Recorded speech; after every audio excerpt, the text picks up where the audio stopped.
பிறவி செய்த கதையை பாட சிறக்க விகடதட கும்பகம்ப கணபதி தன் இரு சரண காப்புதாமே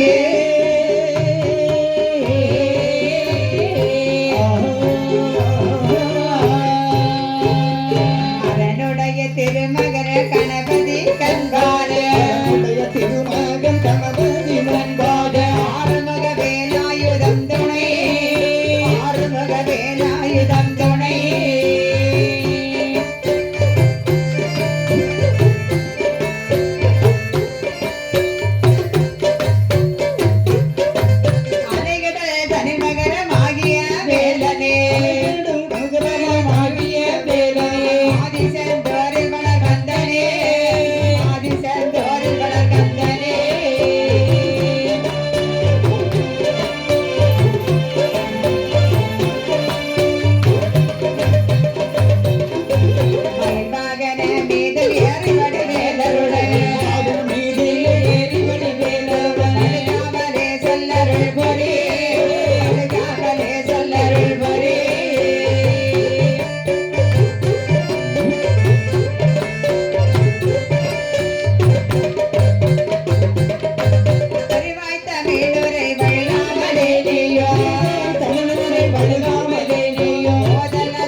கதையை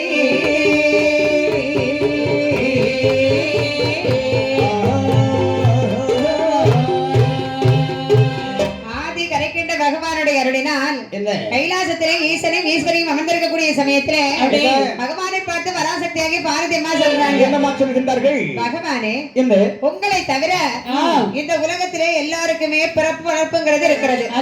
பார்வதி, என்னுடைய அண்ணனாகிய திருமாலுக்கு பல பிறவிகளை வைத்திருக்கிறீங்க. பிரம்மதேவன், தேவர்கள், முனிவர்கள் எல்லாருக்குமே பிறப்பு வளர்ப்புங்கிறது இருக்கிறது. ஆனால் பகவானுக்கு மட்டும் எந்த விதமான பிறப்பும் இல்லை, இறப்பும் இல்லை. அப்படியா? பகவானுடைய மனைவிதானே பார்வதி. என்னையும் உங்களை மாதிரி இருக்கக்கூடாதா சுவாமின்னு சொன்னாங்க. பார்வதி, என்ன இது பரம ரகசியம். இந்த ரகசியத்தை அறிந்து கொள்ள வேண்டும் என்று சொன்னால் எங்கே போறது? இங்கு வைத்து சொல்லலாகாது. அப்படி என்றால் கடலுக்கே சென்று விடுவோம். நடுக்கடலுக்கு போனோம். கடலுக்கு போனோம். ஆமா, கப்பல்லே சொல்லி போக வேண்டும். இல்லை, ஆகாய மார்க்கமாக சொல்ல வேண்டும். நாலாம் கடலாகிய தயிர் கடலுக்கு போனோம்னா தயிர் வழியா தான் போகணும். ஆமா, என்று ஆகாய மார்க்கமா வந்து தயிர் கடல வந்து இறக்குறாங்க. ஆகாய மார்க்கமா எப்படி? ஏரோப்ளேன் இல்லையா? ஆமா, ஏரோப்ளேன் இல்ல. அதாவது அது மாறது தெரியாதும்மா. அப்படியா? அப்படி வராங்க. இப்படி பகவான் பார்வதி அம்மாவாக நடுக்கடல்லே. ஆமா, நடுக்கடல்ல இந்த உலகத்துல எத்தனை கடல்? 7 கடல் உண்டு. நடுக்கடல் எத்தனாவது கடல்? 3 கடல். 3 கடல்ல ஒண்ணு அவனகடல் ஒரு கடல். ஆமா, இரண்டாவது வட்டவள கடல். இது அரபிக்கடல் ஐயா. வங்காள விரிகுடா கடல்.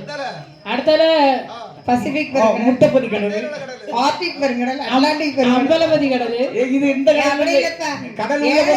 நாலாவது கடல் தான் நடுக்கடல். அதான் 3 கடல். நாலாவது கடலாகிய தயிர்கடல்லே ஒரு திட்டை அமைத்து பகவானும் பார்வதியுமாக வந்து பரம ரகசியங்களை பேசுறாங்க. எப்படி என்ன பேசுறாங்க? அப்படியே படத்தை போட்டு வரைஞ்சு கொடுக்காங்க பாரு. இந்த உயிரானது எங்க இருந்து தோன்றுது தெரியுமா? அப்படி அங்க இருந்து தோன்றி அப்படி வந்து எந்த உயிர் இங்க வந்து இதுதான் உயிர்கள் பிறக்கக்கூடிய பரம ரகசியம். இப்படியாக பேசிக் கொண்டிருக்கக்கூடிய சமயத்திலே சிவபெருமானுடைய இளைமகனாகிய முருகக்கடவுள் மனதில் நினைக்கிறார். என்ன நினைக்கிறார்? நம்முடைய அம்மாவும் அப்பாவும் எப்போது என்ன பேசினாலும் கைலாசத்தில் தானே கிடைச்சி நம்ம நட்டபருந்து எல்லாம் கேட்டுருவோம். இப்படி 4ஆம் கடலாகி தயிர் கடலுக்கு ஒளிச்சு வந்திருக்கிறாங்க. பெரிய விஷயமா இருக்கும் போலுக்கு. என்ன பேசுறாங்கிறத நாம் இன்றைக்கு கேட்டே ஆக வேண்டும். ரூபமா தூரம் தான் போகணும் என்று அக்கறைப்பட்டுட்டாரு முருகன். அம்பலத்தை சார்ந்த உயர்ந்த ஜாதி வெண்டாக ரூபத்தை கொண்டு பாரதி அம்மா கூந்தல்ல ஒளி திறந்து உபதேசத்தை கேட்டுக்கொண்டிருக்கிறார். உருட்டி உருட்டி கேட்டுட்டே இருக்காரு. அப்போது பகவானும் உபதேசம் பாரதி அம்மா இடத்துல சொல்லி படமாக வரைந்து பாரதி அம்மா கையில கொடுக்கக்கூடிய சமயத்திலே நினைக்கிறாரு முருகன், முருக கடவுள் நினைக்கிறாரு. இதுதானே பெரிய ரகசியம். அதுதானே இத பேசுறதுக்கா இங்க 4வது கடவுள் வரைக்கும் வந்தாங்க. நம்மளும் பின்னால வந்துட்டோமே. ஏதோ பரம ரகசியம் இல்ல நினைச்சேன் என்று நினைத்த முருகன் பெருமாள் என்ன செய்கிறார்? என்ன செய்கிறார்? அப்படி வண்டாக அப்படி பறக்கின்றார். வெளியில கரையேறினார்ல, நினைக்கின்றார் சிவபெருமான். என்ன நினைக்கிறார்? இந்த நடுக்கடல்ல இந்த ஈயானது வர காரணம் என்ன? ஆமா, ஒரு ஈச்சி வந்திருக்குது. வண்டு தான் ஈயா இருக்காரு. அப்படி ஒற்றாடி கை கொண்டு தட்டினார். ஆமா, முருகப்பெருமான் அப்படி வாங்கி கொண்டு என்ன மன்னித்து விடுங்க தந்தையே. மன்னிப்பா ஏ முருகா, தாய் தந்தையை பேசக்கூடிய ரகசியத்தை ஒழித்து கேட்டுக்கொண்டிருக்கிறார் மேடம். தப்புதானே? பகவானுக்கு பிடிக்காத வார்த்தையை மன்னிப்பு. ஆகையினால் அலைக்கடல்ல மகர வீணா போகிறது. போ அப்பா அம்மா பார்வதி சுவாமி பையன் கூந்தல்ல ஒளித்திருந்தது உனக்கு தெரியல சுவாமி. வயசல்லாத ஆகையினால் நீ மங்கைப்பதி நாட்டிலே அதிகரசனுக்கு மகளாக பிறக்க கிடவது. போ சுவாமி தீரும். உனக்கு 12 வயது ஆகக்கூடிய சமயத்திலே மகர மீனை பிடித்து முருகனுடைய சாபத்தை தீர்த்து உன்னையும் திருமணம் செய்து கைலாசத்திற்கு அழைத்து வருவேன் என்று சொன்னார். அதே மாதிரி அலைகடல்ல மகர மீனாகினார் முருக கடவுள். சரி, மங்கைப்பதி நாட்டிலே அதிரசனுக்கு மகளாக வளர்ந்து வருகின்றாள் பார்வதி. அப்படி வாழ்ந்து வரக்கூடிய சமயத்திலே 12 வயது ஆகிறது பார்வதிக்கு. பருவம் அடைகின்றாள். அந்த நேரத்திலே பகவான் என்ன செய்யறார் தெரியுமா? அலைகடல்ல குதித்து விளையாடக்கூடிய மகர மீனை பிடித்து முருகனுடைய சாபத்தை தீர்த்து பார்வதியை திருமணம் செய்து கைலாச மலையிலே வந்து புதுமையான கைலாசத்திலே வந்து புது மாற்றம் மாதிரி இருக்காரு. புதுசா இருக்கிறாங்க. இப்படியாக சரி அங்கே பதிதன்னிலே வந்தொதித்த பார்வதியை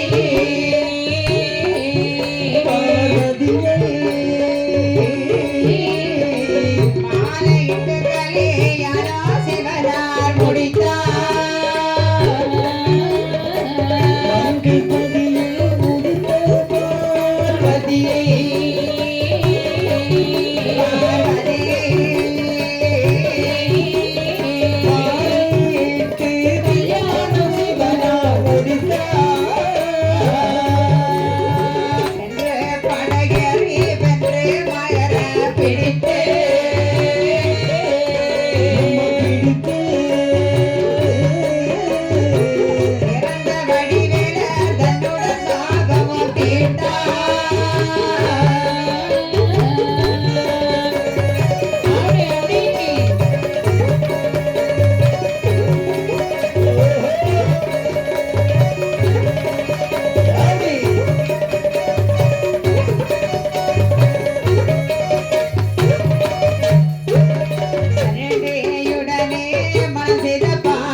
கைலாசமலையில் அமர்ந்திருக்கும் போது மகாவிஷ்ணு, லட்சுமி தேவி, பிரம்மதேவன், சரஸ்வதி தேவி, பத்திரகாளி அம்மை எல்லாரும் ஆண்டவரை வணங்கி நிற்கிறார்கள்.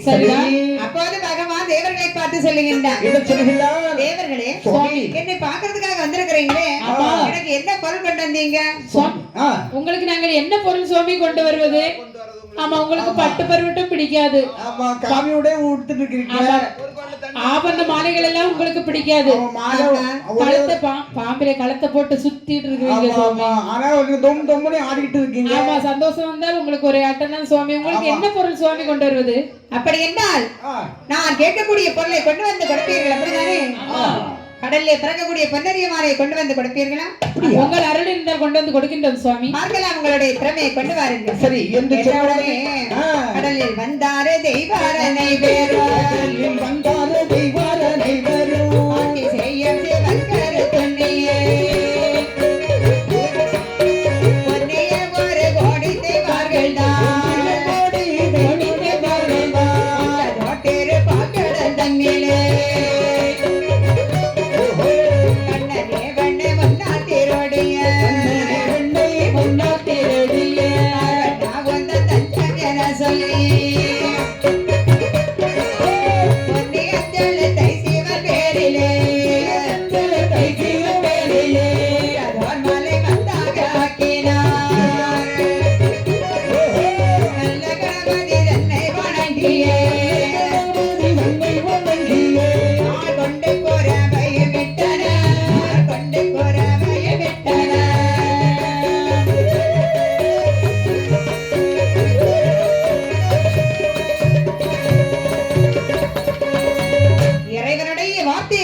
கேட்ட தேவர்கள் கடல்லே வந்தார்கள். ஆண்டவன் கேட்டது மாதிரி பொன்னரிய மாலை கடைய வேண்டும் என்பதற்காக கடலை சேராக கலக்குறாங்க. அப்படியே மிதக்குது. கடல் சேராக கலக்கப்பட்டது. ஆனாலும் இறைவன் கேட்ட பொன்னரிய மாலை இன்னும் பிறக்கவில்லை. என்னைக்கு பிறக்கும்? எப்ப பிறக்கும்? இப்படி எத்தனை மணிக்கா வாடிக்கொண்டே இருக்கின்றார்கள். ரொம்ப வாட்டமாயிற்று முகம் எல்லாம். தேவாதேவர்கள் இப்படி முகம் வாடிட்டு பத்தியலா சிவனால பொறுக்க முடியல. ஏ தேவாதேவர்களே, என்ன நான் சொன்ன பொன்னரிய மாலை எங்கே?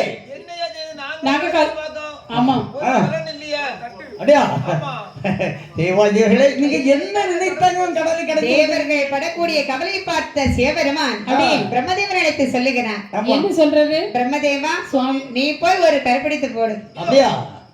இதோ வருகிறேன் என்றார். என்று சொன்னவுடனே பிரம்மதேவன் தேவரிடத்தில் வருகின்றார்.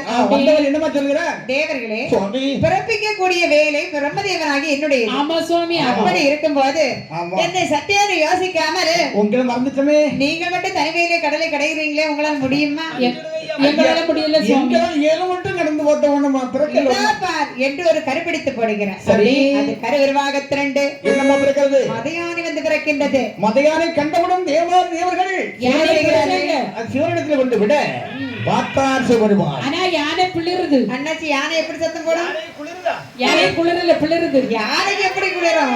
ஆமா, அது என்ன சாதாரணப்பட்ட மிருகமா? அது மத யானை. இது ஆட்டுக்குட்டி. ஆமா, இது ஆட்டுக்குட்டி. ஆமா, யானை பிளிரும். ஆமா, பிளிரும் சத்தம் மட்டும் இல்ல. பார்த்தா இந்த சத்தம் நமக்கு பிடிக்கலையே என்று யானையுடைய தொலியை உரித்தார். ஆமா, இவ்வளவு மழை பெஞ்சா யானை குளிர்றது உரித்து சரி அதை சிம்மாசனமாக அப்படியே அமர்ந்து கொண்டு ஜம்மன் இருந்துச்சு. மீண்டும் தேவர்கள் கடலை கடைய அங்கே ஒரு வரிப்புலி வந்து பிறக்கின்றது. வரிப்புலியை கண்டார்கள். என்ன செய்கிறார்கள்? சிவனிடத்தில் வரிப்புலியை பிடித்து சிவனிடத்தில் கொண்டு விட்டார். பார்த்தா சிவபெருமான் என்ன இவருடைய தொழிலானது நல்ல வடிவம் கொண்டு இருக்கிறது. நல்ல வடிவம். இதை நம்முடைய ஆடையாக அணிந்து கொண்டால் என்ன? இந்த தொலை உரித்து சரி இவர் தோலை உரித்தார். பட்டு பருவட்டமாக அணிந்து கொண்டார். ஆடையாகவே அணிந்து கொண்டார். கரியை வந்து அறிவித்து சாப்பிடல. தொலையை உரிச்சிட்டு ஓடிச்சு. அது வெள்ளையானை. தெய்வத்திர கையில இருக்கிற தெரியுமா? வெள்ளையானை. அதான் அந்த ஐராவதம் என்று சொல்லக்கூடிய யானை. இதுதானே? அது ஆணையா மாறிச்சு. வெள்ளையானை. இது புலி. புலி எப்படி யானையா மாறும்? புலி காட்டுக்குள்ள ஓடிட்டும். புலியினுடைய தோலை ஒரு தாடையா கொடுத்து கொண்டார். மீண்டும் தேவாதிபர்கள் கடலை கடைய அங்க என்ன பிறக்கிறது தெரியுமா? என்ன பிறக்கிறது? திருவெண்ணீர் வந்து பிறக்கின்றது. பிறந்த திருவெண்ணீரை கொண்டு பகவானத்திலே கொடுக்க பார்த்தார் பகவான். நோயெல்லாம் தீர்க்கக்கூடிய திருநீர் அல்லவா? என்ன ஒரு மேனி அங்கு மணிந்து கொள்ளுகின்றார். மீண்டும் தேவாதேவர்கள் இது தேவர்களுக்கு இந்த வேலை ஒரு நாள் தீர்ந்த பாருங்க. 2 மாச கணக்குல கடந்துட்டே இருக்கு. வறுமை ஆண்டவனுக்கு கோபம். ஆண்டவனுக்கு கோபம் வந்து விட்டது. அடே தேவர்களே, பன்னரிய மாலை கொண்டு வருவேன் என்று சொல்லி என்னை ஏமாற்றிக் கொண்டிருக்கின்றீர்கள். இல்ல சுவாமி, வாகனாமர்த்தம் கிடையாது. சுவாமி, நாங்க நினைச்சுதான் கிடையாது சுவாமி. கடலுக்கு போறோம் சுவாமி. ஆனா பொன்னரிய மாலை பிறந்த பாடு இல்லையே சுவாமி. அப்படியா என்று சொன்ன உடனே ஆண்டவனுடைய கோபத்தை அறிந்த தேவாதி தேவர்கள் மீண்டும் திருப்பா கடல்ல வந்து கடலை கடைய அங்கே ஒரு மான்மடம் வந்து பிறக்கின்றது. அதையும் அப்படி அந்த பகவானிடத்திலே தான் கொண்டு கொடுக்கின்றார்கள். சிவபெருமான் என்ன செய்கிறார்? மான்மழு கொண்டு வந்திருக்கின்றார்கள். நமக்கு ஆயுதம் கையில மழுவை நம்முடைய ஆயுதமாக பயன்படுத்திக் கொண்டால் என்ன? அதுதான் சரி. வலது கையில வச்சுட்டாரு. ஆமா, என்னுடைய கையில பிடிச்சிட்டு ஆயுதமாக பயன்படுத்திக் கொண்டார். தேவர்களுக்கு இந்த வேலை ஒரு நாள் தீர்ந்த பாடில்லை. சரி. பகவானுக்கு கோபம் வந்து விட்டது.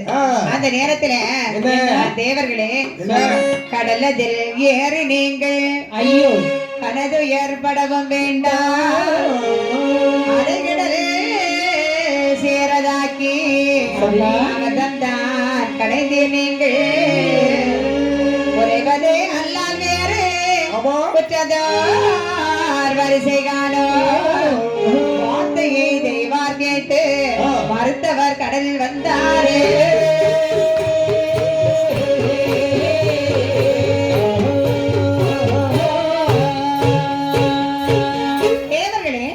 நீங்க கவலைப்பட்டுதான் அமிர்தம் கிடைக்கிறீங்க. ஆனாலும் நான் கேட்டது மாதிரி பொன்னரிய மாலை பிறந்த பாடில்லை. நீங்கள் என்னென்ன அமிர்தம் கிடைக்கிறீங்க? அங்க பொன்னரிய மாலை மாலை மாலை என்று சொல்லி கடைந்து கொண்டு தாங்களே நீத்துதான் சுவாமி கிடைக்கிறோம். ஆண்டவரை நீத்த அமிர்தம் கிடைக்குங்கடா. அப்படியா? இதுவரை அப்படிதான் சுவாமி கிடைக்கிறோம். அப்படின்னா பொன்னரிய மாலை கிடைத்திருக்கணுமே சுவாமி. என்ன நாங்க சொன்னோம்ல சுவாமி, முதல்ல பொன்னரிய மாலை மாலை மாலைன்னு கிடைச்சோம். அப்படியா? சுவாமி அப்படியே செய்கிறோம். ஆண்டவருடைய நாமத்தை சொல்லி அமிர்தம் கிடைக்குங்கடா. கிடைக்கிறோம் சுவாமி. சொன்னவுடனே என்னம்மா தேவாதி தேவர்கள் பிரம்மதேவனிடத்துல நேரா வர்றாங்க. ஆண்டவா, நாங்கள் படக்கூடிய கவலை உங்களுக்கு தெரியவில்லையா சுவாமி? இந்த ஏழைகளுக்காக கருணை கொண்டு ஒரு கருப்பிடித்து போடுங்கள் சுவாமி. குருவில்லாத வித்தை உண்டுமா என்று சொன்னவுடனே, ஆமா, குருவில்லாத வித்தை உண்டுமா? என்னிடத்துல நீங்க வந்து கவலைப்படுறீங்க. சரி, நீங்க போக, நான் வருகின்றேன். ஆகட்டும் சுவாமி என்றவுடனே தேவர்கள் கடல்லே சென்றார்கள். சரி. அப்பொழுது பிரம்மதேவன் என்ன செய்யறார் தெரியுமா? என்னமா செய்கிறார்? சிவந்தரளி போவெடுத்து திருத்தித்து கடலில் இட்டார்.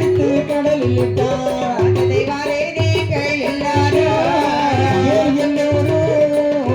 ஒரு போலே கடையும் என்றார். ஒரு போலே கடையும் என்றார்.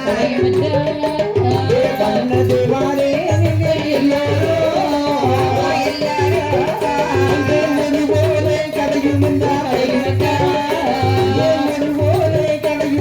கடையும் என்றார். மடமடன தெய்வார்கள் மறுத்தவர் கடைத்திடவே கடந்திடவே கடலில் வந்த கடைய தான் கடைய கருக்கண்டனா திருவருளா திருவருளா கருக்கண்டனா திருவருளா திருவருளா.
பிரம்மதேவன் அவர் என்ன செய்யறார் தெரியுமா?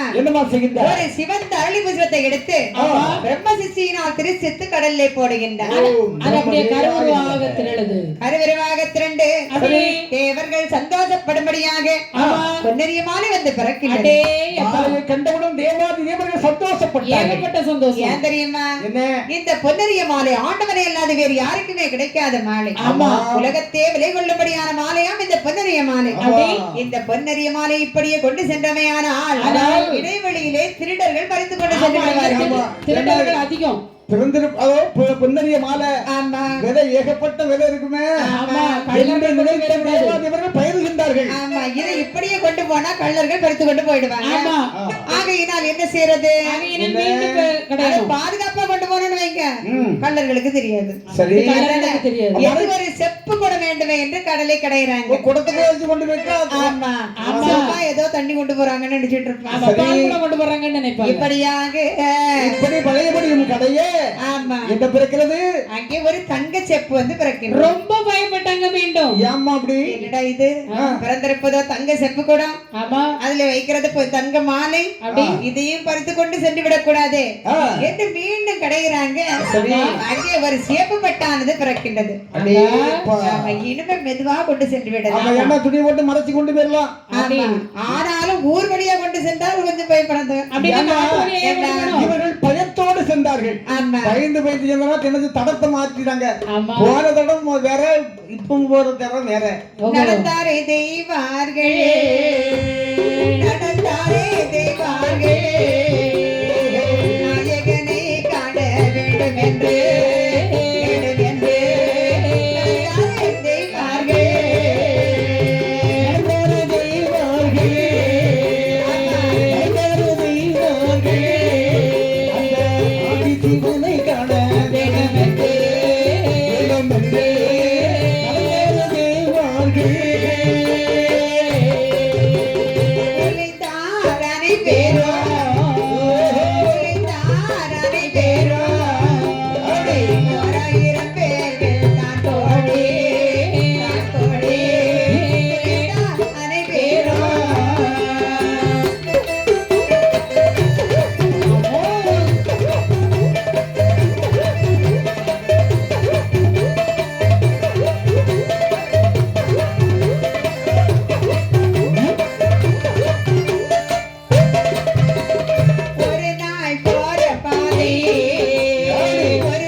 தேவர்கள் ஆதாளி போட்டுக் கொண்டு வந்தாங்க பாத்தீங்களா?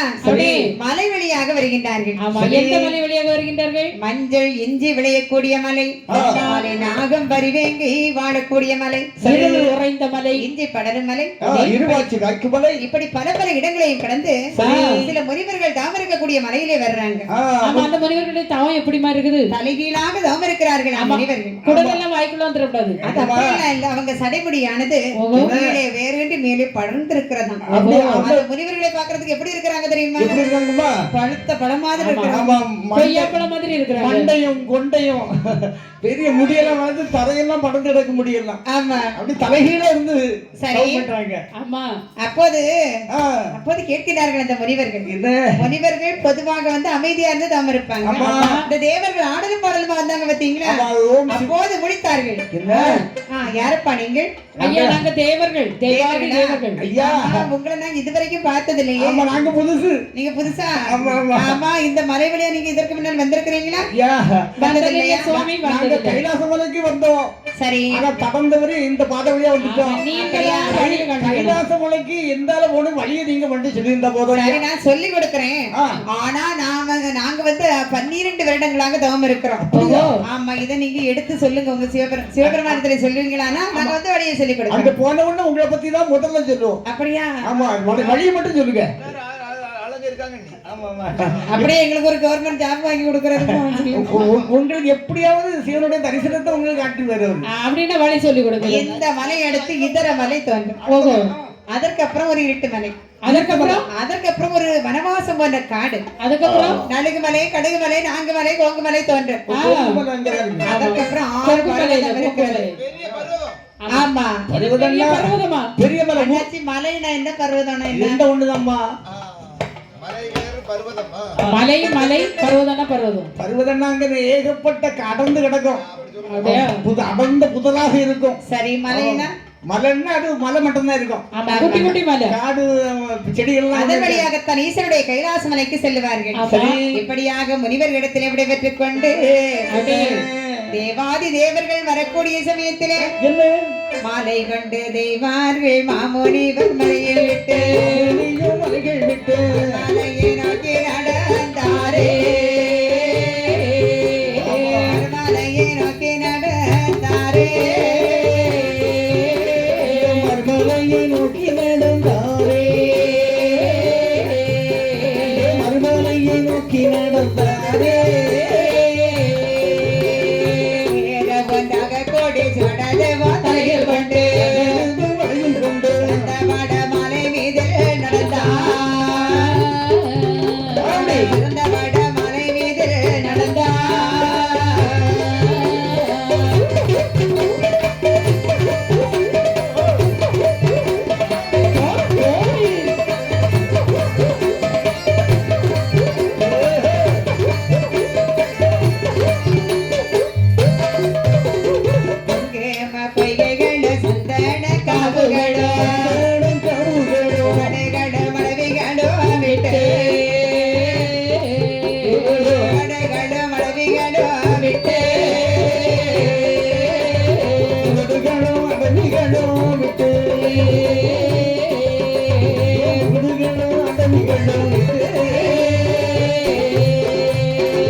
மாலையை தலையிலே கொண்டு சரி தேவர்கள் ஆதாளி போட்டுக்கொண்டு எப்படி வர்றாங்க தெரியுமா? எப்படி வர்றாங்க?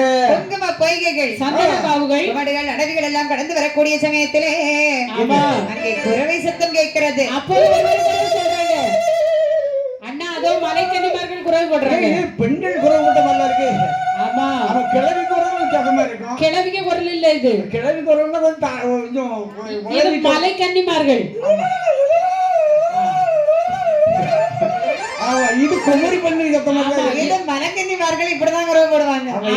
சாதாரண பெண்கள் எப்படின்னே குரல் போடுவாங்க? அண்ணே மலைக்கன்னிமார்கள் எப்படி குரல் போடுவாங்க? ஆமா, நரி மாதிரி ஊழப்படுவாங்க. ஆமா, இழுத்து இழுத்து அடிப்பாங்க. ஆகையினால ஆண்டவனை சீக்கிரம் கண்டுகொள்ளலாம். அந்த இடத்தை விட்டு நல்லுக்கு கோங்குமலை, நாங்குமலை, கோங்குமலை கடந்து இப்படி வரக்கூடிய சமயத்துல அங்கே 60 கவர்மெண்ட் தவறு இருக்கக்கூடிய மலையிலே வர்றாங்க. கேட்கின்றார்கள், யாரப்பா நீங்கள்? நாங்கள் தேவர்கள் ஐயா. எதற்காக இப்படி போறீங்க? நாங்க கடலில் கிடைந்து பிறந்த பொன்னரிய மாலை எங்கள் ஆண்டவருக்கு கொண்டு செல்வதற்காக செல்கிறோம். அப்படியா? ஆமா. தலையில என்னடா இருக்கிறது?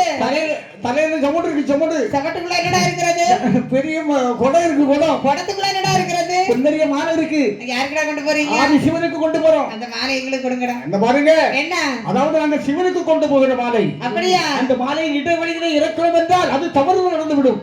ஆகவே கொடுக்க முடியாது என்று சொன்னவுடனே என்று தேவாதி தேவர்கள் சொல்லுகின்றார்கள். என்னமா சொல்லுகின்றார்கள்? ஒரு சமயத்திலே பரமசிவநாதனுக்கு அபிஷேகப்பா கொண்டு வந்த பாதையிலே முப்போராதி கோடி, பாதையிலே முப்போராதி கோடி, முப்போராதி கோடி,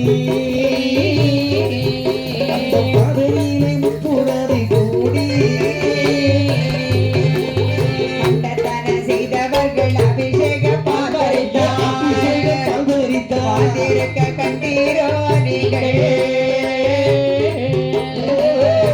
கண்டீரோ நீங்கள்.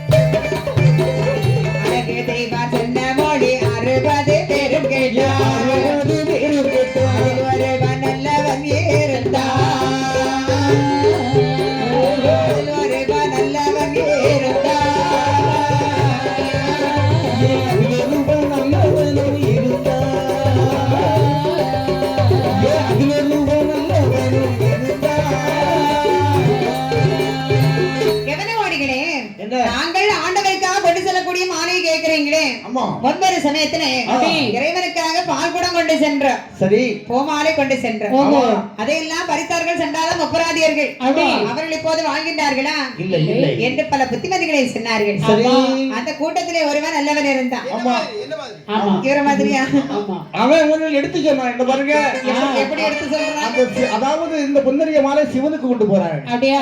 சிவனுக்கு கொண்டு போகக்கூடிய மாலை நாம் பறித்தோம் என்றால் ஆமா நமக்கு விமோசனமே கிடையாது. ஆமா, ஆண்டவருக்கு கோபம் வந்தால் அடியவர்களால் தாங்க முடியாது. ஆகவே வேண்டாம், வழியை விட்டு விடுங்க. நம்ம விட்டுடுவோம் அப்பா என்று சொன்னவுடனே அவர்களிடத்திலே விடைபெற்றுக் கொண்டு அதுக்கு அப்புறமா ஒரு இந்திராணி மலைன்னு ஒரு மலை இருக்கிறது. அந்த இந்திராணி மலைக்கு வருகின்றார்கள். அங்கே வாழ்ந்து வருகிறான் சண்டமுண்டன் கவனமோடின்னு சொல்லக்கூடிய ஒரு முகடன். சண்டமுண்டன் கவனமோடி. ஆமா, வாலி முகடன். ஒரு செண்டால பழகம் பெரிய மோடி. ஆமா, என்ன செய்தான் தெரியுமா? தேவனுடைய ஆதாளி ஓசையானது 70 பாக குகை அமைத்து கதவு போட்டு கதவுகேடு பூட்டு போட்டு பூட்டுக்கேடு திறவிகள் போட்டு மலைக்குள்ளே குகை அமைத்து குகைக்குள்ளே வாழ்ந்து வரக்கூடிய சண்டமுண்டன் கவனமோடியுடைய காதுகளுக்கு கேட்கின்றது. வெளியில வர்றான், என்ன சாடி ஓடி வருகிறான். சிவானில கேக்குது. யாரடா நான் வாழ்கிற மலை தனிலே, ஆதாளிகள் செய்கிறதாரே, ஏதடா தெய்வம் இது வழியே மழை, வழியே தானே ஓராய் அங்கட நில்லு, மனை வழியே போற தெய்வார்கள், மலை காவிலே வருகிறதே, எனதுட திறமது எனவே அல்லுகளானது நர நர நரன, ஏதட உங்கள் தலையது தனிலே, உங்கள் தலையது தண்ணிலே கலாசுகளானது தன்னை, தலையில் சுமடு தானுகை ஏது, சுமட்டுக்கு மீதே செப்புகள் ஏது, செப்போ போன்ற திறவிகள் ஏது, வந்தால் உரைத்த மனது அடியோடு ஆயுதம் தன்னை எடுத்து சண்டைகள் செய்தா சண்டமுண்டு, நடுங்கிய தெய்வார்கள் எல்லாம் நண்டுகள் ரெண்டா குரங்கது போலே, எலும்பே சாடிய தலைகள் அடிக்க கொண்டா செப்பு நரங்க, வெளிச்சமாகவே மாலை தெரிய எழும்பிய மாலை பறித்தார், புகழ்வர புலரிய மாலைகளையோ ஓட்டாகவன மோடிகளுக்கு கழுத்திலே மாலையை கண்ட பொழுது கையை எடுத்து கண்ணிலே ஒத்தி நீதான் அடித்த மாலை ஆகாயத்தில் பறந்தாய், முறைப்பாய் நீதான் கொடுபோராய், உன்னிடம் ஒரு பேரை முறைப்பாய், கிடமதை சொல்லவே கேடு, கையெழுத்தா தலையது ஆகிடு, இந்த அணி மலை ஆனந்தனிலே 70 பாகம் குறையது கண்டு, 7 கதவுகள் உண்டு, நான் வாழ்கிற மலை தனிலே உனக்கு நான் இதுவாகவே சொன்னேன், என்னோட ஆண்டவனோட போய் சொல்லு, நான் அவனை என்னதான் செய்வான் கொண்ட ஆண்டுதான் தெய்வர்கள் காண கவனமோடியோ என மாலை கொண்டு பறந்தாரே.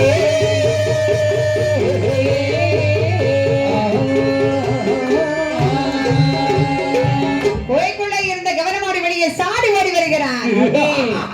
தேவர்களே, ஓர் மனை வழியாக நடந்து செல்லக்கூடிய நீங்கள் என்னுடைய மலையிலே வர காரணம் என்னடா? என்ன? நாங்கள் பாவம் தேவர்கள். தேவர்களா? ஆமா. தலையில என்னடா இருக்கிறது? தலையில பொன்னரிய மாலையா? ஆமா, பொன்னரிய மாலை உள்ள வச்சிருக்கீங்க. பொன்னரிய மாலையை கொண்டு வந்தீங்க? ஆமா ஆமா, சிவனுக்கு கொண்டு போறோம். அப்படியா? ஆமா, ஏன்னா இந்த அவருக்கு பூஜைக்கு நேரம் ஆச்சு. ஆமா, கொண்டு செல்லணும். ஆனா வழி தட மாதிரி இந்த வழியா 1 மணிக்கு பூசை சுவாமி அதெல்லாம் தெரியாது. என்னுடைய மலை வழியா கொண்டு வந்த பொருள் எனக்கு தான் சொந்தம். நாங்க தர மாட்டோம். தந்து விட்டு போங்க. முடியாது முடியாது, கலக்கவே மாட்டோம். முடியாதா? என்னது ஓடோடி சென்றான்.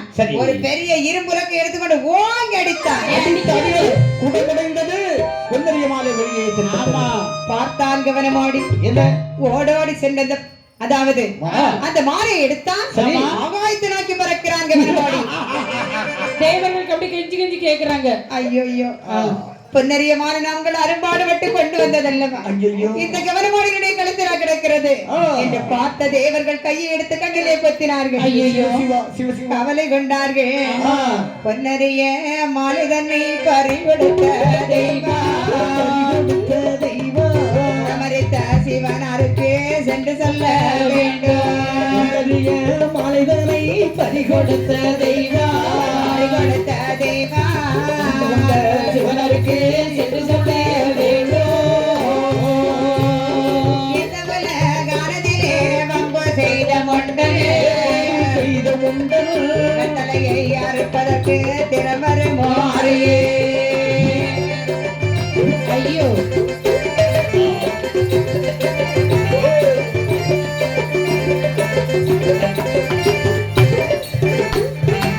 தன்னை கொடை பிடித்த கோபாலர் உண்டு கையில் ஆசனதில் ஆண்டவனார் உண்டு.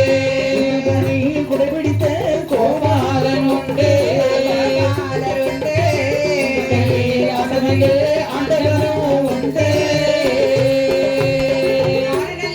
சமதர்ம ராஜாவும் உண்டு கணபதி மண்டபடி வேலவரும் உண்டு.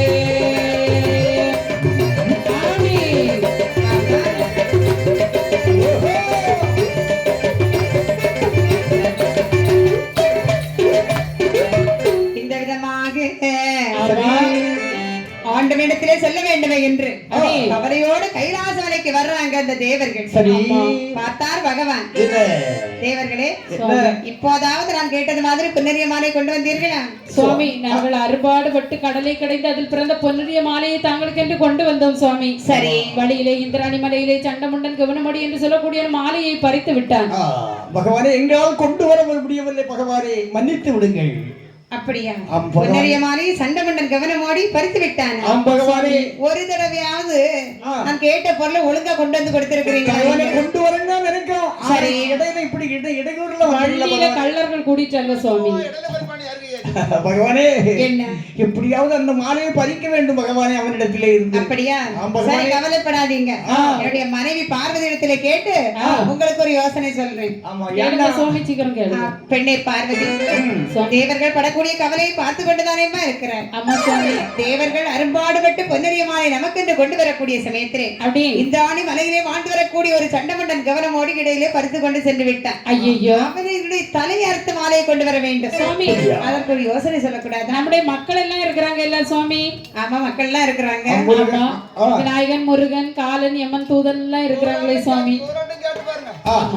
பிள்ளைகளை சண்டைக்கு அனுப்ப முடியுமா? அது முடியாதுதான் சுவாமி. அதனாலதான் நீ வேற ஏதாவது யோசனை என்று சொன்ன உடனே பகவான் என்ன செய்யறாரு தெரியுமா? விநாயக பெருமான் அழைத்து சொல்றாரு, மகனே விநாயகா, உன்னை எதற்காக அழைத்தேன் தெரியுமா? தேவர்கள் கொண்டு வந்த பொன்னரிய மாலையை இந்த ஆண்டு மலையிலே வாழ்ந்து வரக்கூடிய ஒரு முகடை பறித்து கொண்டு சென்று விட்டான். நீ சென்று அந்த முகடனை கொண்டு மாலையை கொண்டு வர வேண்டும். அப்பா என்னால முடியாதுப்பா. ஏண்ட முடியாது? எனக்கு என்ன சாப்பாடு பாதி என்ன பாக்கி இருக்கு. சாப்பாடுறாமா பயம் கனத்தப்புறம் ஒரு சாப்பிடுவாரு. பொரி உருண்டை எல்லாருக்கும் போய் சாப்பிட்டு நான் சாப்பிட்டுட்டு அப்புறம் சொல்லியம்பா. அப்புறம் முருக கடவுளை அழைத்து போக சொன்னேன். அப்பா, நீயாவது சூரியனை சம்காரம் செய்த சிவனுடைய கடவுளாச்சு, நீயாவது அந்த மாலையை கொண்டு வா. நான் 2 பொண்டாட்டியை விட்டு பிரிய மாட்டப்பா. 2 பொண்டாட்டியை விட்டு பிரிய மாட்டேன். ஆமா, வள்ளி தெய்வானே கூட்டிட்டு தான் போறேன். 2 பேரும் விட மாட்டாங்க. அதனால இப்படியே இருந்துறப்பா. காலன், யமன், தோதன் 3 பேர்களை அழைத்து சொன்னாரு. சரி எப்பா, நீங்களா போயிட்டு வரக்கூடாதா? எங்களால முடியாது. ஏன் தெரியுமா? ஏன் அப்படி? அதாவது கணக்கின்படி ஒரு நாளைக்கு 1000 உயிர் பிடிக்கணும். சரி, உயிர் பாட்டம் என்ன கொடுத்திருக்கீங்க? என்னதோ பாட்டனாரு பாட்டனாருக்கு உயிரை பிடிக்கணும். உயிர் பிடிக்க வேண்டிய பாட்டம். உயிர் பாட்டம். சரியா? அந்த வேலையை விட்டு அங்க போறேன்னு சொன்னா அங்க யார் உயிர் பிடிக்கிறது? அதானே. அதனால என்னால முடியாது ஐயா. எல்லாரும் போக முடியாது என்று சொன்ன உடனே ஐயோ பகவான் ரொம்ப கவலைப்படுறாரு.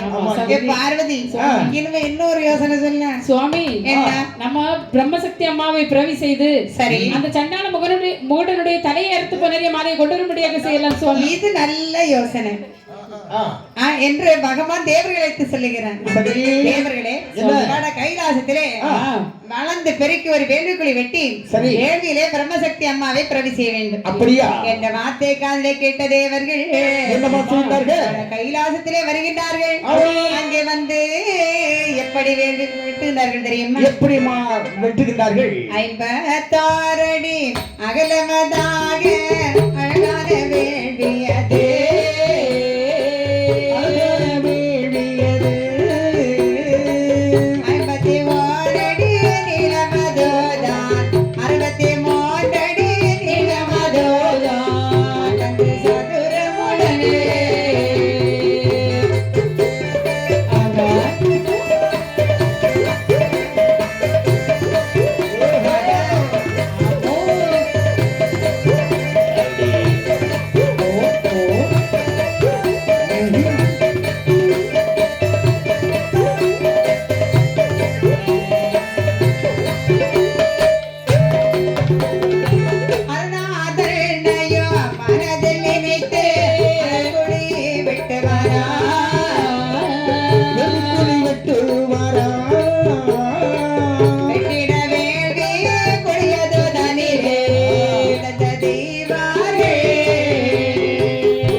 விறகதை வண்டியில் ஏற்றி விரைவாக கொண்டு வந்தார்.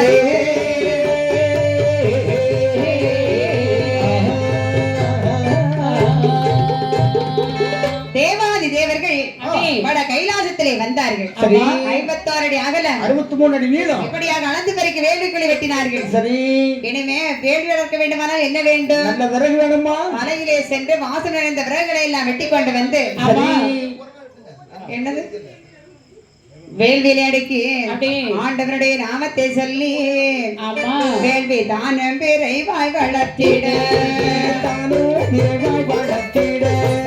அங்கேரே வள்ளலா சென்றவே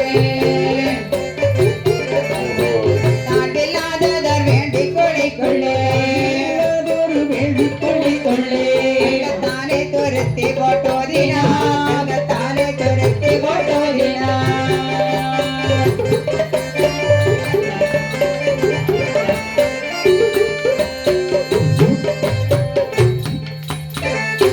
யானையின் தோலை உரித்தவர் யானையின் தோலை உரித்தல்லோ விரைவாகவே ஓதினார். ஆனாலும் தீ எழும்பாமல் வேண்டியில் எழுப்பாமல் வேண்டியில் அங்கு நீ சற்று பாதிக்கவில்லையே நீ சற்று பாதிக்கவில்லையே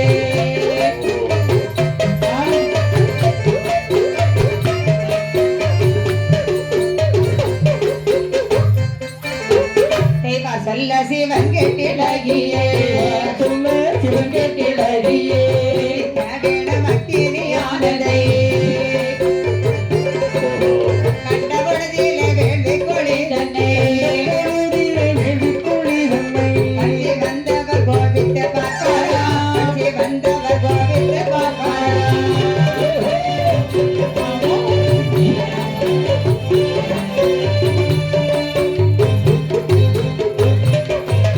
கேட்டமுள்ள சிவனத்தி கண்ணிலே உள்ள சிவனுக்கு தண்ணீரே நாத்தைய கட்டிய நலாக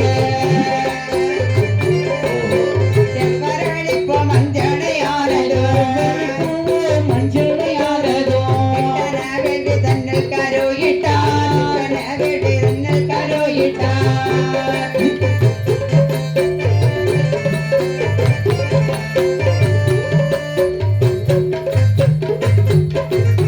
கருவொரு வாக மஞ்சளை தண்ணீரே மஞ்சளை தண்ணீரே கண்ணி மாறி ஆடி பிறந்தவள் பிரம்மராக சக்தியம்மை வேள்வியிலே வந்து பிறந்திடுவாளே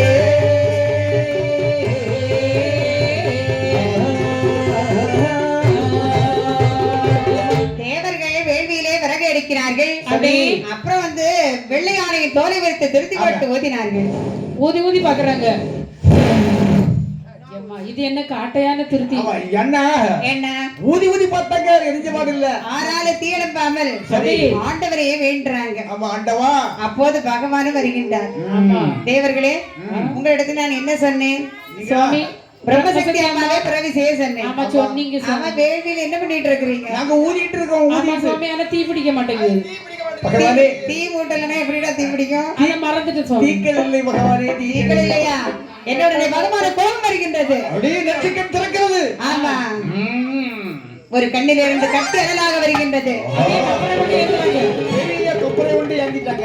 பெரிய கொப்பரை கொண்டு ஏந்தி கொண்டு ஏந்தி வேள்வியில் ஈட்டு மீண்டும் ஊதுனாங்க. பாத்தீங்களா? குபீரன கருவருவாக திரளுகின்றது. ஆமா, குப்பாய தீபிடித்தது. விறகுகள் கொண்டு செம்பருத்தி போல குழந்து விட்டு ஆமா, எரிந்த உடனே கருவருவாக திரண்டு பிரம்மசக்தி அம்மாளுடைய உருவானது கொஞ்சம் கொஞ்சமாக வளர ஆரம்பிக்கிறது. அடேயப்பா, கை வளர, கால் வளர, கண்மோக்கு செவி வளர, பல் வளர, உடல் வளர, பல்ல வளரமா செய்து. ஆமா பல்ல வளர்ந்துட்டு அம்மாவுக்கு. அப்புறம் ஒரு கையில திரிசூலம், ஒரு கையில திருப்பரம்பு, மான்வடு, சங்கு, சக்கரம், இப்படி 18 ஆயுதங்களோடு வந்து பிறக்கின்றாள் பிரம்மசக்தி அம்மா. அடேயப்பா, அம்மாவுடைய தோற்றமானது எப்படி இருக்கிறது தெரியுமா? எப்படிமா இருக்கின்றாள்? கட்டழகி பிரம்மராக்கு சக்திக்கு, அழகி பிரம்மராஜன் சக்திக்கு, கையிலே திரிசூலம் கத்தரை,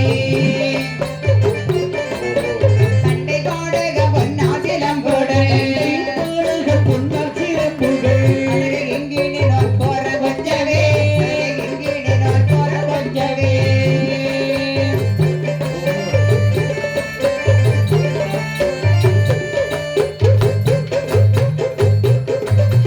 ஆடவே மொத்த வர்ணச்சரப்படி, முத்து வர்ணச்சரப்படி, ஆடரவ சடை மீது இறங்கவே,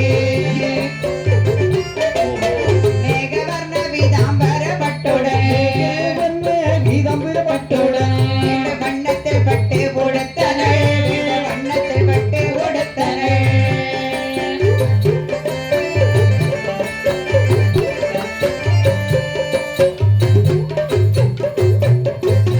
கிட்ட முட்டாக பட்டு பருவட்டான், முத்தாக பட்டு பரவட்டம், இல்லாத பட்டரை ஞானுடன், சித்தரை வெல்ல பிரம்மராக சக்தியோ, பிரம்மராஜன் சக்தியோ, சொந்தம் என்றுமே ஆடினாள் வேள்வியில், சொந்தம் என்றுமே ஆடினாள் வேள்வியில்.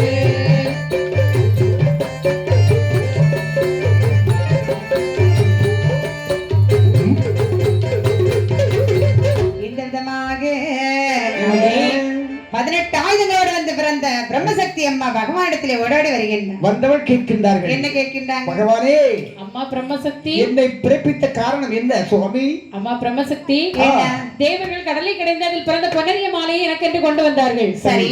வழியிலே இந்திராணி மலையில் சண்டமுண்டன் கவனமோடி என்று சொல்லக்கூடிய மாலையை பருத்தி விட்டான். அப்படியா? ஆகினால் அவனுடைய தலையை அறுத்து மாலையை கொண்டு வர வேண்டும். சண்டமுண்டன் கவனமோடி இடத்திலிருந்து மாலையை பறிக்கிறதுக்கு என்ன பிறவி செய்திருக்கிறீங்க? ஆமா ஆமாம்மா. நான் என்ன செய்யணும் சுவாமி? நீதம்மா அவனுடைய தலையை அறுக்க வேண்டும் அம்மா. நல்ல வார்த்தை சொன்னீங்க சுவாமி. ஏனம்மா? அவர் ஒரு ஆண் அல்லவா, நான் ஒரு பெண் அல்லவா? ஒரு ஆணோடு ஒரு பெண்ணு சண்டை போடுறது முறையாகுமா? ஆகையினால் எனக்கு துணையாக ஒரு தம்பி பிறவி செய்யுங்கள் சுவாமி. இதோ பிறவி செய்திடலாம் என்று சொன்ன உடனே என்ன செய்றாங்க? பகவான் என்ன செய்யறான் தெரியுமா? என்ன செய்கின்றார்? வேள்வியை சுற்றி திருநடனம் ஆடுகின்றார். எப்படி ஆடுகின்றார் பாருங்கள். அந்த நேரத்தில் ஆமா ஆடினாரே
சமயத்திலே அங்கே ஃபேன் போடல. அங்க என்ன ஃபேன் போடல? அப்ப பகவானுக்கு வேரியிலே வியர்வையாக கொட்டுகின்றது. சரி. அந்த நேரத்திலே பார்த்து நின்ற தேவாதி தேவர்கள் அந்த வியர்வை கீழே சிந்தாமல் கப்பரை கொண்டு ஏந்தி வேள்வியிலே இட்டார்கள். இடுகின்ற போது அங்கே என்னமா யாரம்மா பிறக்கின்றார்கள்? விரைவாக திரண்டு அதிலே ஒரு வீரன் வந்து பிறக்கிறான். எல்லாம் சந்தோஷப்பட்டார்கள். பிரம்மசக்தியம்மை பிரமித்தான். பரவசம் அடைந்தான். வானலோகத்தார்கள் எல்லாரும் அட்டற்ற மகிழ்ச்சி அடைகிறாங்க. பரந்த ஆதிசூரனுக்கு பகவான் எப்படி தெரியுமா பெயரை கொடுக்கிறார்? பரமசிவன் திருநடனம் ஆடிய காரணத்தினால் பலவேச முத்தையா என்ற மகாதேவ திருநடனம் ஆடியதினால் மாயமுத்தையா என்ற பெயரை கொடுக்கிறாங்க. ஆமா 2 பேரு. ஆமா ஒரு பேருக்கு 2 பேரு. மாயமுத்து பரவேசமுத்தையா கேட்கிறாங்க. பகவானே என்ன என்னை தாங்கள் பிறப்பித்த காரணம் என்ன? அது என்ன விஷயம் தெரியுமா? அதாவது தேவர்கள் பொன்னரிய மாலையை கொண்டு வந்தாங்க. சரி, கொண்டு வரக்கூடிய சமயத்திலே இந்திராணி மலையிலே வாழ்ந்து வரக்கூடிய ஒரு முகடன் மாலையை பறித்து விட்டு சென்று விட்டார். அந்த முகடனிடத்திலிருந்து பொன்னரிய மாலையை கொண்டு வருவதற்காக பிரம்மசக்தி அம்மாவை பிறவி செய்தேன். அம்மா என்ன கேட்டாங்க தெரியுமா? எனக்கு ஒரு தம்பி வேண்டும்னு கேட்டாங்க. ஆகையினால் உன்னை பிறவி செய்தேன். 2 பேருமாக சென்று முகடனை கொன்று பொன்னரிய மாலையை கொண்டு வர வேண்டும். பகவானே அந்த முகடனை கொண்டு வர வேண்டும் என்று சொன்னால் சரி, எனக்கு ஒரு வாகனம் வேண்டும். அம்மா தேர் வாகனம் கேக்குறாங்க. ஆமா, அம்மாவுக்கு தேர் வாகனம். உனக்கு என்ன வாகனம் வேண்டும்? எனக்கு நல்ல குதிரை.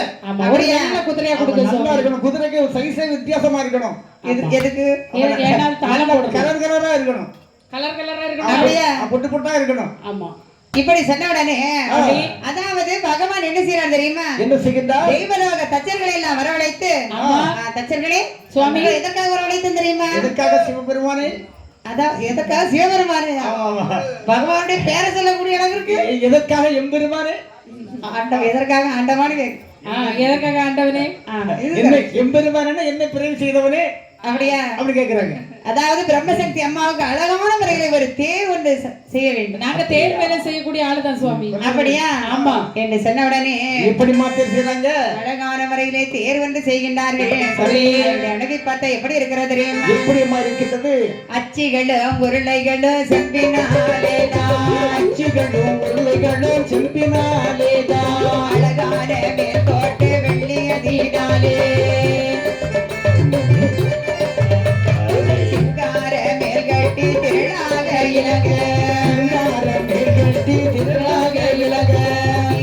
கண்ணாடி அதன் மேல்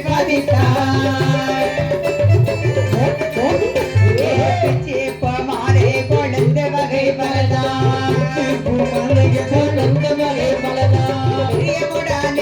அந்த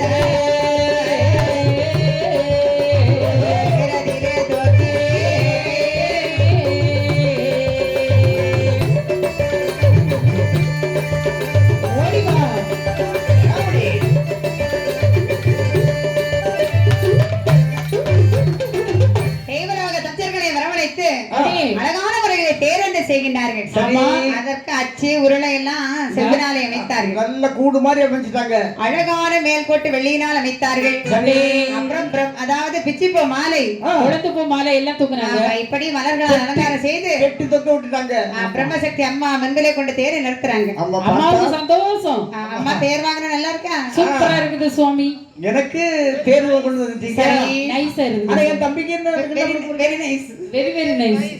வெரி நைஸா? அவ நல்லா இருக்கு. இந்த நேரத்துல ஐஸ்க்கு எங்க போறது அம்மா? ஐஸ் கேக்குறாரு. அவ அழகா இருக்குன்னு சொன்னாரு. இந்த நேரத்துல ஐஸ் குடிப்பீங்களான்னு நீங்க?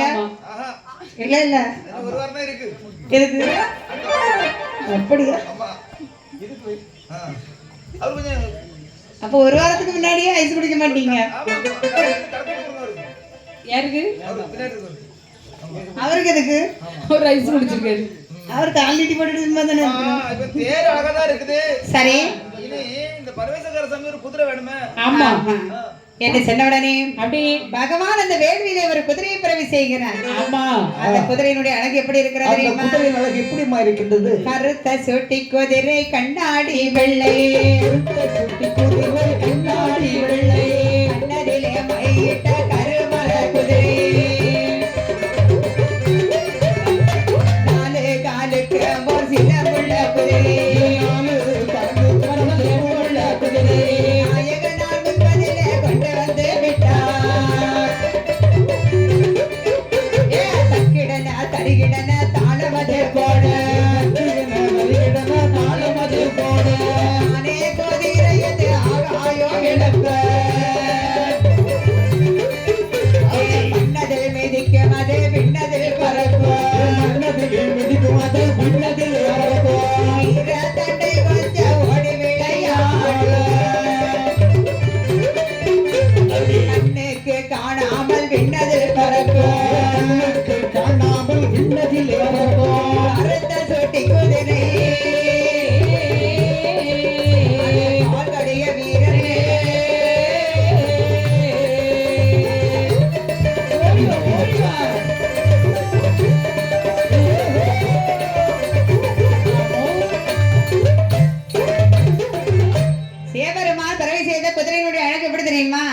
இருக்கிறது வெண்மையான நிறம். வெள்ளை நிறம். அதுக்கு கடிவாளம் தங்கத்தினால. நெற்றியிலே ஒரு கருத்த சுட்டி.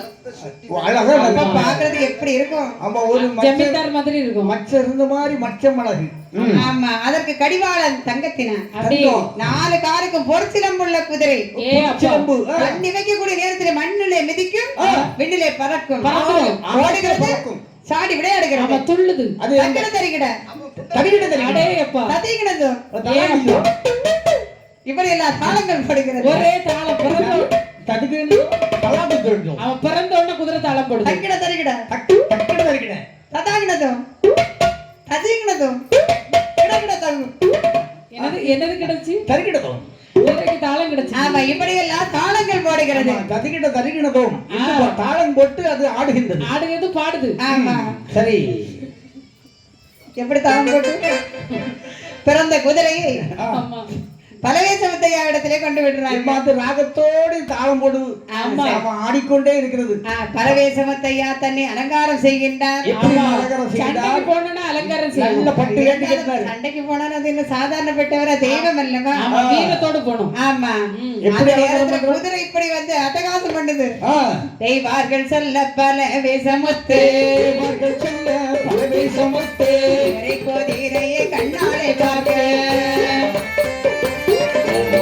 பார்த்த பொழுதிலே மண்ணை குதிரை தான் கால் வைத்த பம்பரமாடுமா, கால் வைத்த பம்பரமாடுமா.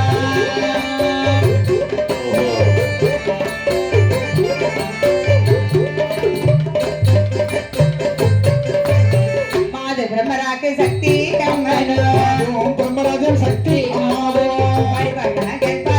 சமத்துக்கு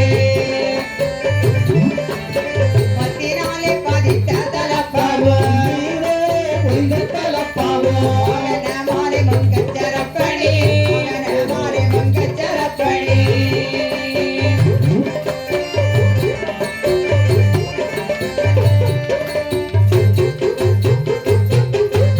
காது ரெண்டுக்கும் வயிற கடுக்கணும், ரெண்டுக்கும் வயிற கடுக்கணும், ரெண்டுக்கும் மங்கச்சரப்பணி. இணையப்பட்டரை ஞானது போட்டியே, பத்து வீரலுக்கு மோதிரம், 10 வீரலுக்கு மோதிரம்.